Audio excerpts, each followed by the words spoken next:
Hi, this is Erica, And I'm Rob. and we're no experts, but today we're going to be talking about. Collecting. So, I have very small collections of various things, and What? Rob has You seem to think that my collections are ridiculously vast large? and big. Yes. Yes. They're not. But you have more of a collecting mind than I do. So, Sure. I want to talk about collecting because it feels like it's something that is really important to a lot of people, and sometimes I don't understand why we do this. And so, like I said, we're no experts, but I kind of wanted to explore this concept with Rob and just see what we can make of it. All right. So apparently I know more about it than you do. What do you want to know? At I want least to from my know, perspective. from your perspective, why you think people have sort of like this attraction to collecting things, and why they people latch on to certain items, or like themes of items, I guess. All right. Does that Yeah. make Yeah. sense? Yeah. Which is fair. Um, Again, we're no experts, but my personal experience with it and all the little bits of information that I've picked up along the way, there are obviously many reasons, which is why you have different types of collections. You can start off with like nerd culture, like comic books and movies and things like that. And generally speaking, what it comes down to is that these characters or stories or whatever, they don't actually exist except for in the pages of a comic book or in the frames of a movie and that sort of thing. And so the collections of like action figures and replicas and props and that's the closest that any of these fans can come to these things being real. And so you want a piece of whatever this thing is that affected you in such a good way. So you start collecting, and people they're kind of that way with, you get one thing, you just want to keep getting exposed to it, right? So then you find one thing that's like this character, and you say that was awesome, and then you want the next one and the next one, or you find something that's better quality, something that enhances your connection, right? And then at some point, before you even realize it, you now have a collection, but you like every one of those pieces. So for things like that, that's I think where people go. And so I think like that's really, a good explanation of why people collect things like comic books or television memorabilia or movie memorabilia. And like right now, I think it's fresh in our heads because we have been collecting a lot of comic book stuff with Infinity War coming out, and me recently just getting into Doctor Strange, and you having your Thanos, yeah. sort of collection started here, and so it's really relevant right now. But why do you think people collect things like coins and stamps? Like, what relevance do you think that has in people's lives, aside from that taking that fiction and trying to make it reality in their real life? Because Sure. coins and stamps are so different. Sure, yeah. And I was actually thinking about that earlier because, yeah, things like coin and stamp collecting are different than memorabilia from pop culture. Uh, Coin and stamp collecting has lessened in recent times, and I think that the reason for that is when people were really getting into coins and stamps, there was that exotic aspect to it, right? You would collect a stamp that was from a different country, and it was having your own little piece of that culture, your own little piece of that country, because it was otherwise inaccessible to you, right? People didn't travel quite so much because it was much more expensive, or if they traveled, it was a one-way trip, right? And so to get that minimal exposure to a different culture, it's exciting, it's neat, it's fascinating, and same thing with coins. You get coins from other countries, and it's interesting to see how other countries decorate their money, right? What do they use? The metals, the pictures, and all that. It's just fascinating to explore the other cultures. Along with that, though, the stamps more so than coins, people just appreciate the artwork. Sometimes they come out with a really cool collector's edition of a stamp or some kind of tribute to, iconic celebrities like Marilyn Monroe or Elvis or something like that. And it's just, it's a little keepsake about whatever the subject matter is. So people tend to just hang on to that just as a way to connect in a roundabout way, but I think that's how they like to do it. Do you think that surrounding yourself with collections provides some kind of comfort in your everyday life? And Go ahead. No, go ahead. That it provides some kind of comfort in your everyday life, and that it gives you a connection to the past or the present, or like makes you have thoughts of the future of what this could be, worth one day, and that kind of thing. Okay. I was actually thinking about a different aspect of collecting, but with that question, that's another thing too.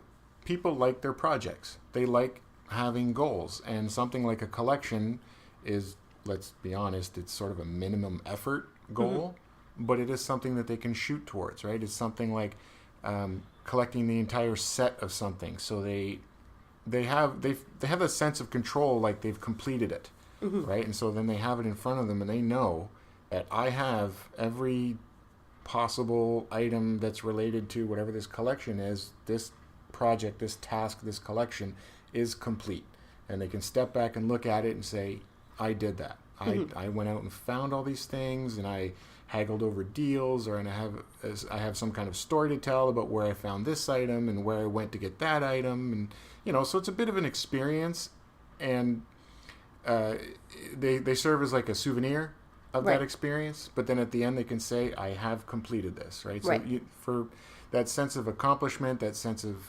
of finality, right? Like not, it's kind of a bad word, but like that sense that they've accomplished a goal, right?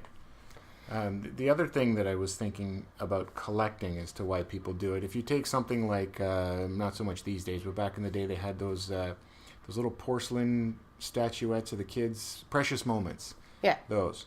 I don't know of any. When I hear you say the little porcelain statues of things, I think the thing that my dad always had that he thought was like the best collection ever, and it's all these little porcelain. They're probably about like an inch tall, and they're all like Humpty Dumpty, Three Blind Mice. Like they're very old things. Oh, from the nursery rhymes. Yeah, they're all nursery rhyme little things. So that's why where I thought you were going. But yeah, I know the precious moment things you're talking about. Yeah, the precious moments, and like I'm not aware of any woman who's collected all of them, right? They just tend they tend to get the ones that they like, but they get a lot of them. Yeah. Right? And it's that's, I think, more of an aesthetic thing. They just like the look of it. And so when they find another one that they like to look at, they just get more. And it's decoration at that point. But because they're all similarly themed and they all go together, you, as part of a set, you can consider it a collection. Right. They weren't out there to collect for the sake of collecting. It just became a collection because they like the aesthetic. Right. So that was where I was going to go next is, growing up, I never thought of myself as a collector, and I definitely have collections of things, but small collections of things, like I said at the beginning.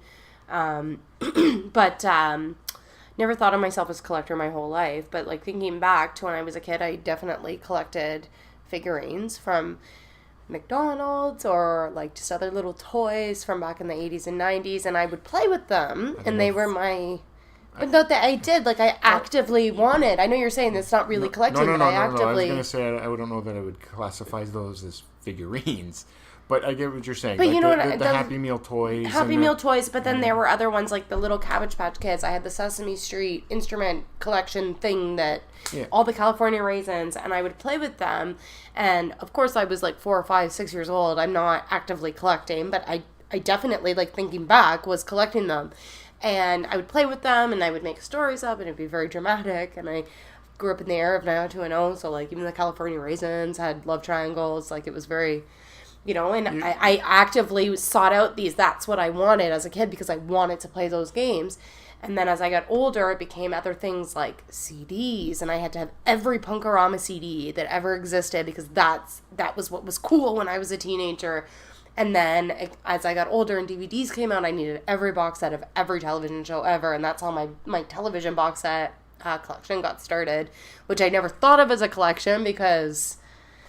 It's DVDs, and I thought, okay, well, it's just a DVD thing. Yeah, you were tying collecting to nerd culture only. Or like stamps and coins, so I never thought of it as a collection, but then now that I'm looking at it, it really is. So I guess, do you think everyone in their own way is a collector? at this time?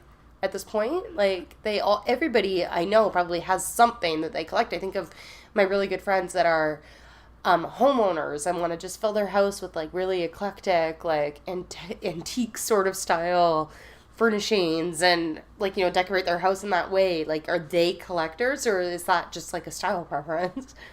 Like, what do you... Well, I don't think you can blanket generalize people that way, but I think there are some people, yeah, they enjoy collecting antiques and they'll only buy antique furniture or antique items or whatever. They'll justify it by saying, I want my home to have a motif. Yeah. Which is true to a degree, but the fact that they're limiting themselves to that does speak to collecting of sorts, right? And obviously they're not going to get everything because that's impossible, but yeah, I would say that it's a form of collecting. You know, you're acquiring pieces at different times, and they're all contributing toward a set. Right? For me, that's collecting. So I think of somebody like Ian that goes out and says, "Oh, it's a sale. Got to buy my tools." They have a real. Is he collecting tools, or is that? Yes, he has a large collection of tools. Yeah. Yes, and he doesn't. And does he consider himself a tool collector, or? No, he doesn't consider himself a tool collector, but he has a collection. He'll buy them just in case, and all these other rationalizations that he has for collecting them. But at the end of the discussion, he is in fact a tool collector. Okay, so just spinning a little bit now. You have a really big collection of something, and I want to talk to you because the reason why I wanted to do collections is because you do have a huge collection of a certain item. Trading cards? Not just trading cards, but you have your collection of Magic cards. That's the trading card. Okay, but to me, they're not just trading cards because you actually have the opportunity to use them in gameplay. It's not like a hockey card. Like, I think trading cards are like hockey cards, and I get why people have those, and they're, you know. But with Magic, you can actually use those cards, and you can utilize them in some way other than just having them sitting in a binder just to look at once in a while. Right. Why is it so important to you then? Every time you go to the comic book store, even though you're not playing, why is it so important for you to buy them still? What drives you to actually go and get those and continue your collection, regardless of the fact that you're playing them? Okay, well... Or playing the game, sorry. Yeah, okay, so if we started at the beginning, right, when you get introduced to the game, you know, it piques your interest, your mind just starts to go through all the different possibilities and combinations of cards and strategies that you can implement, and basically you're just thinking ahead about the next time that you play the game. How can you do it a little bit differently? How can you get that edge over your opponents? And so, in order to do that, you need different and better cards. By its nature, most games are like a simulation of warfare. Let's call it. Like they tend to be combative in nature. Even something like chess, it's one army against another. It's a kingdom with their knights and their soldiers and all. You know what I mean? So that it's a role play of battle. Magic is no different. The two opponents are like the flavor. I don't want to say role play because nobody does the voices and they don't put on characters or anything like that. But the flavor of the game is that you're fighting each other for domination of the battlefield.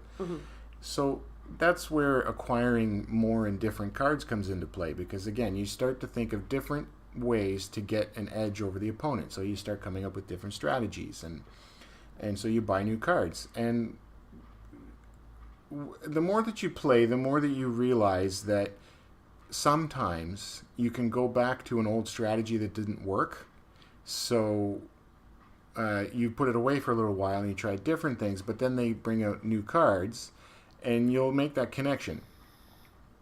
You'll make that connection where a new card that's come out can contribute to an old strategy and actually improve that strategy. And so you start hanging on to the old cards. Right? You hang on to the old ones because you're like, I enjoyed that deck once upon a time, and it sort of went out of favor. It did stop being competitive, and you set it aside, but you still enjoyed it. It was fun. And then later on, something comes along, and you're like, you know what? I bet you I could make that old deck work again. And you give it a shot. It doesn't always pan out, but you try, and that's what you want to do, and that's the compelling argument for hanging on to the cards. Now, my collection is as vast as it is because I've been collecting for 23 years. right? At no point would I ever consider buying that size of a collection in one shot. Right. Wouldn't happen. I'm not going to pay that much money all at once. How much money do you think you've put into that collection? Okay, I'll go back and answer your question in a moment about why I still buy cards. But how much do I think I've put into it? I mean, it's in the tens of thousands for sure. Mm-hmm. I mean, I don't know if it's going to be like 20,000 or 80,000 or probably not 80,000, but it's over 23 years. Yeah, I would say tens of thousands. Okay. And again, that's why I would never consider buying all of that in one shot, especially what their value is of some of them now. Yeah. Because you've got some good deals on some really expensive cards back in the day, right? Well, no, I didn't really get some good deals. I got fair market value at the time. But their market value has... Yeah, their value has significantly increased since then, right? Which is another appeal to collection for some people. Some people just look at it as a business, right? Mm-hmm. And they speculate. They're like, okay, if this thing costs $2 now, but I have a feeling that in a year it's going to be $20. So they buy like 400 of them, speculating that it's going to pay off. They're not really collectors. They're more like amateur investors, but you could look at it from that way. Anyway, to address your earlier question about why do I still buy cards from time to time, despite the fact that I don't really play as much as I used to. Yeah, and I'm talking about even like those 75-cent cards that you buy, or like the really cheap ones that really have no value. Yeah, why? Because it's not about investing for me. I'm still not an investor in Magic. I'm still a collector and a player. Mm-hmm. So I still keep on top of what they call the metagame, which is just a fancy way of saying current trends and popular strategies and decks and what have you. And I see things that people do, and I see strategies and combinations and whatever. They're interesting. They look fun. When I play the digital version, I try it out, and it actually is fun. Mm-hmm. So I'll try and acquire the cards in real life, hoping that the next time that we actually do play in person, I can try it out and just, show it to my friends and see what they think about it, or see if it actually is fun in real life, because digital versus real life, the experience is different. Yeah. But that's why I keep buying them. And, I mean, it's rare that I'll buy one just for, like, say, the artwork. Mm-hmm. But every once in a while that'll happen. But mostly it's just I'm hoping at some point in the future I'll get to try out this strategy that I thought was really neat and just put a deck together. Yeah. Not just with Magic, but with any collection. Do you ever continue to build it because you don't want to fall behind someone else? Is that ever a thing? Like, you're like, oh, that guy has such a cool collection. I just want to, like, outdo his collection. No, I'm not the type of person that keeps up with the Joneses. I don't expand a collection just because someone else has one better. I'll expand a collection either because I see something that I really like and I think it would look good, it makes me happy, it would contribute well to my existing collection. But there are certain things that I might buy just out of habit. Yeah. I'm not collecting anymore. I don't really care, but I've been doing it for so long. I'm like, And Magic, actually, that's part of the reason with Magic. Mm-hmm. It is that I'm hoping one day I'll get to try out these strategies, but a part of it, too, is just I've been doing it for 23 years. Mm-hmm. It's just, I'm almost on autopilot at that point, right? Yeah. It's not an addiction. It's not a compulsion. It's just like, it's what I do.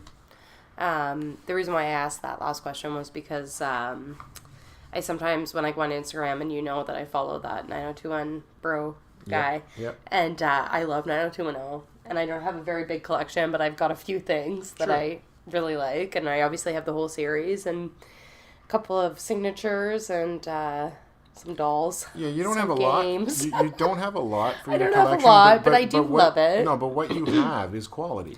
It is quality. Like those 5 dolls that you have, they're still in the box. They're still in the box, and one of them is signed. And I got it signed personally. It has my name on it, so it's good.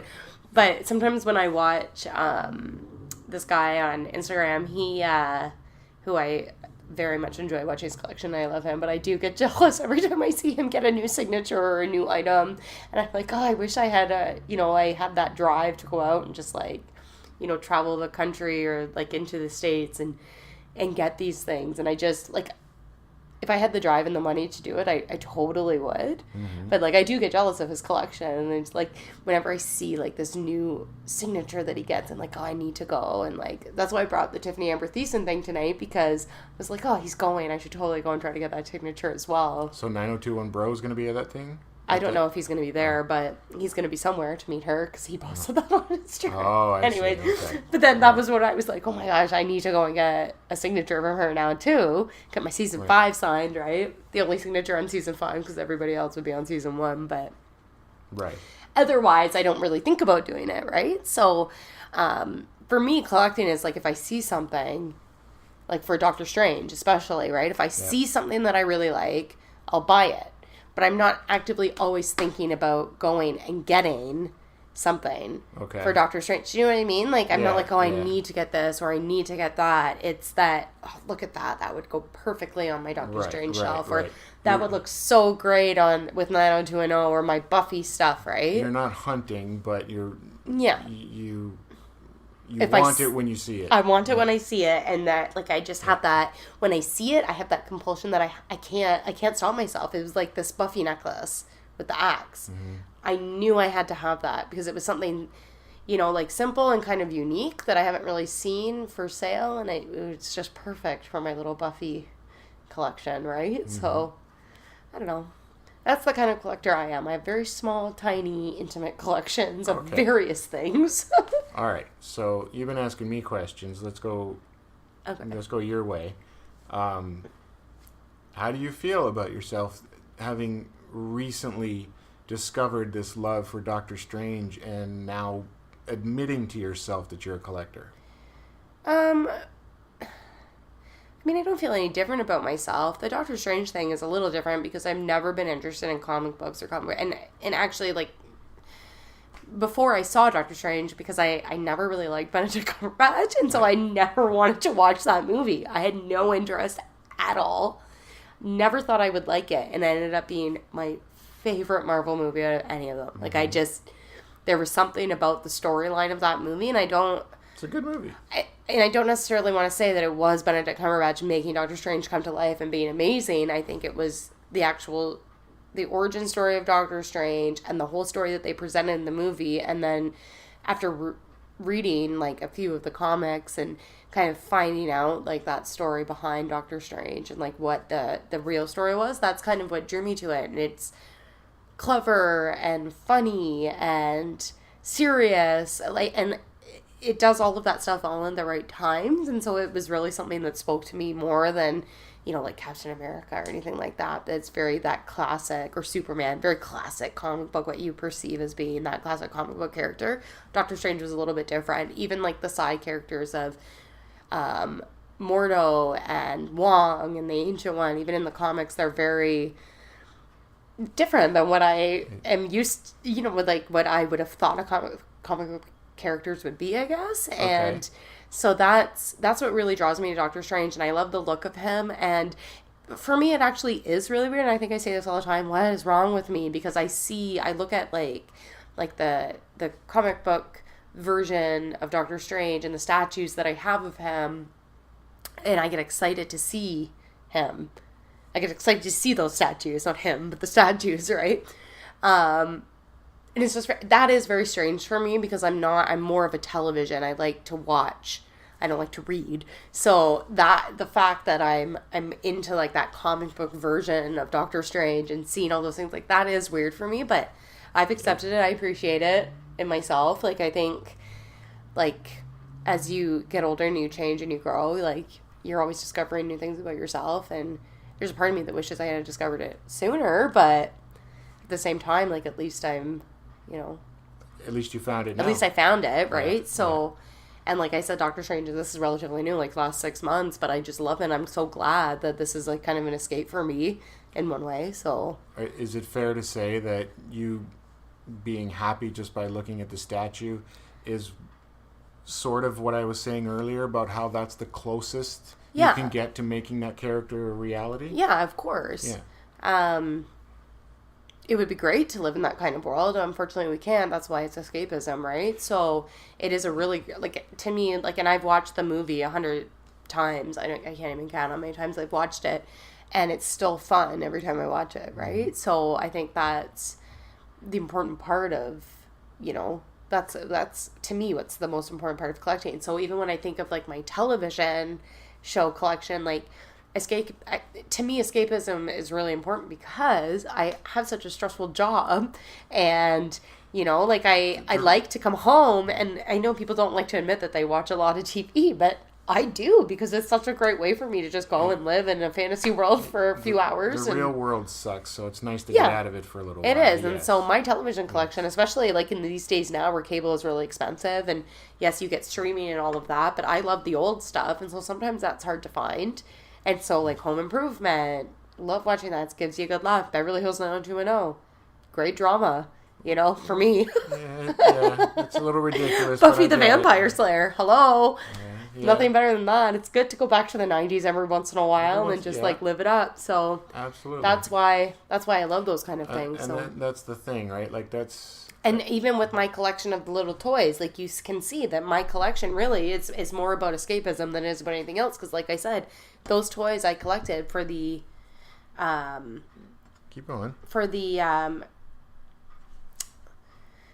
Purpose of escapism. I collected those toys to act out stories and escape real life and live in this fictional little life that I'm making these toys live out. Yeah, so absolutely. That's where my collections come from, and I don't know, like I guess I'm just realizing it all right now, but you know what, I don't see why that's bad. It's like, not bad. As long as you can accept that your real life is what it is, having that piece, that other piece to help you de-stress and relax, like I think that's okay. Just get out of your head for a couple hours, right? And that's the thing. Yeah. And it kind of raises an interesting point for me anyway, in that if you look at stereotypes, your stereotypical comic book nerd or whatever, your geeks and all that, again, stereotypes. They tend to be less attractive than, say, your average celebrity. They tend to be more socially awkward. They tend to not have as much fashion sense, or at least put as much effort into the way that they look. And I think that escapism is more important for them because real life is that much worse for them. Whereas if you take somebody who is what society would deem beautiful, like your mainstream beautiful people, life, I assume, is easier for them. Right? Because people treat them better just on the way that they look. So they don't feel they need that escape quite so much because everything's gold. Is it though? Right? Well, that's the thing. Yes, you're going to find a lot of stories where, no, their lives are secretly friggin' horrible, right? Like, I get that, right?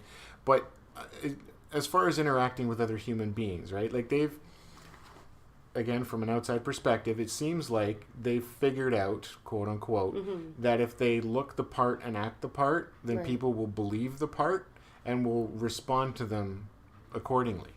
And so outside interaction is better for them because people respond the way that they want them to. Yeah, sure, their secret lives may be absolutely terrible, but they've kind of figured out other people that way. Yeah. Whereas geeks don't do that. They tend to be more sincere. They tend to be more genuine, but introverted because their sincerity is off-putting to a lot of people. So they don't get the reactions that they want, and so they have to escape. Yeah. Right. And then again with the collecting, it's a way to make that escape real. It's the closest thing to it. It's true. Yeah. When do you think collecting becomes like hoarding? Well, yeah, that's a whole other topic. It is a whole other topic, but you're right. Because a lot of hoarders just consider themselves collectors. That's true. They do, and I mean, clearly that's a form of mental illness because it starts to negatively impact their lives. It affects their health. It affects their their physical health, right? And it affects their living conditions and all that sort of thing. I think that that's one of those slippery slopes that these people don't see themselves going down. They miss the warning signs, and that's where they get into trouble. Right.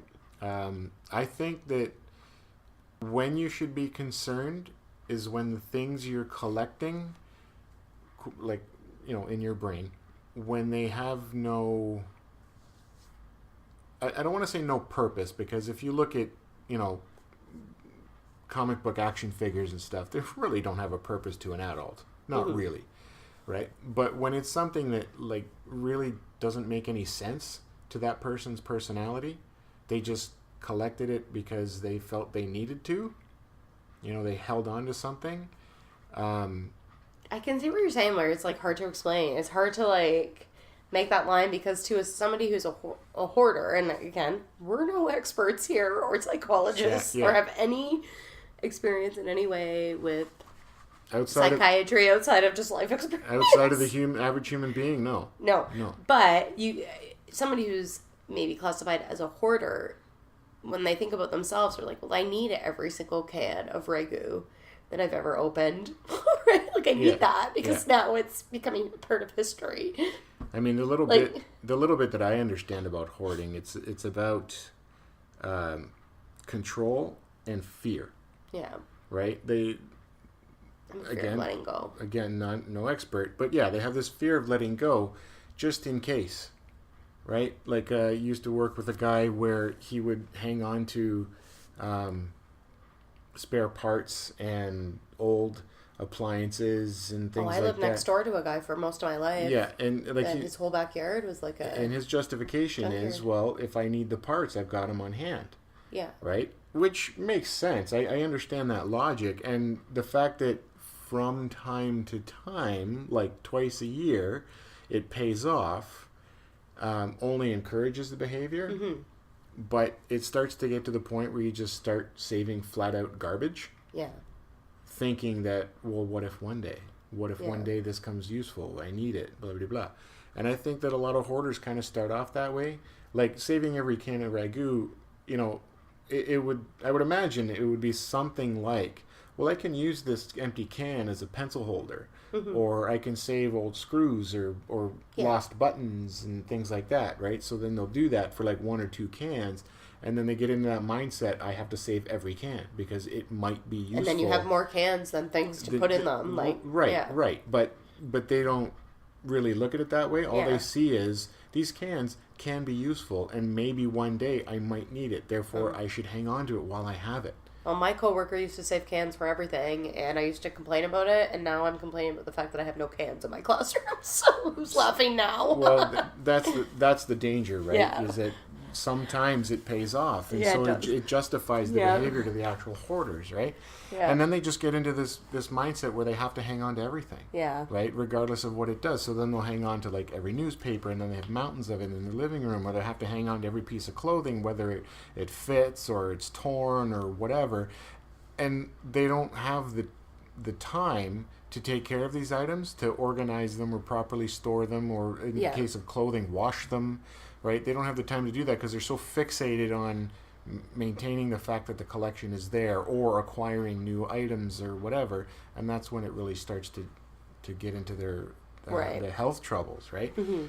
So it's a matter of just understanding why you're collecting, right? I think is what it boils down to. If you decide that you want to collect every TV series that stars a certain actor, that's one thing. You're like, okay, I really like this actor, so I just want to have every piece of work that he's been filmed doing. But if you just want to start collecting every TV series, period, then that might be a problem. That's a bit excessive, right? And now you no longer have a goal. You don't really know why you're doing it. It's just this weird compulsion. Yeah.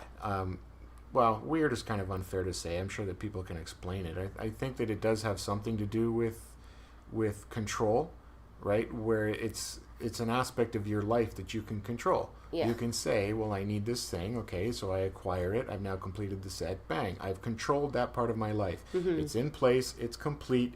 It's done. And, you don't have to worry about it anymore. Mm-hmm. But then you want that next item of control. So then you start a new collection. Have you ever heard of people that, like, collect, like, things, like, not physical things, like people who collect... like diagnoses.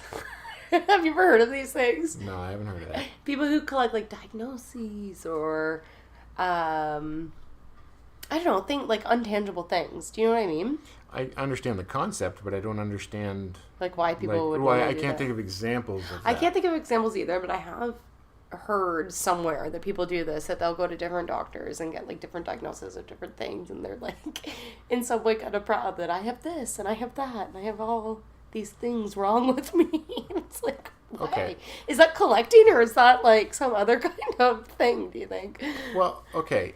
If what you're saying is actually a thing, and I believe you that it is. I don't know if it's an actual thing. I've just heard, I've read things or seen things on Okay, TV. all right, You know, but my Dr. Phil obsession. For the sake of argument, let's pretend that that's an actual thing. Yeah. Well, people will go from doctor to doctor trying to, quote unquote, collect diagnoses. I think there are two things going on there. One is they like the challenge, right? They like to say, can I get a doctor to officially say I have a new thing, Yeah. right? And they just want that challenge.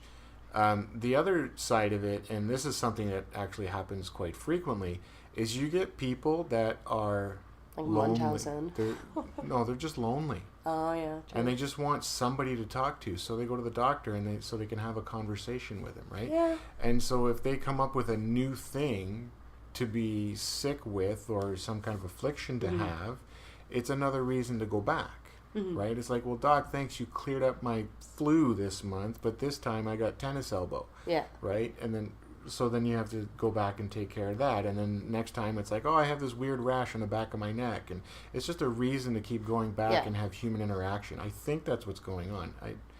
Can't say for sure. Again, we're no experts, but yeah. but that's But here our it 2 is. cents. Yeah. I don't know. I think that collecting can be really healthy. You gotta be careful not to like cross like the line. You can say that about everything, though, right? Yeah. Like, you look Everything in moderation. including moderation. It's true. But I think like I said before, people who don't consider themselves collectors probably do collect something, and I think that really all of us in some way are collectors, and I think it's such an important part of who we are and what makes us, you know, people. Humans. Yeah. Humans, yeah. So Yeah. So. anyways, Well, like I guess- said, we're no experts on any of this. We're just talking to each other and, you know, trying to figure out some things that Just exploring topics based on that our own we- life experiences. So anyways, that was our first episode, and Well, that's all we have for this time. Thanks for listening, and join us next time. next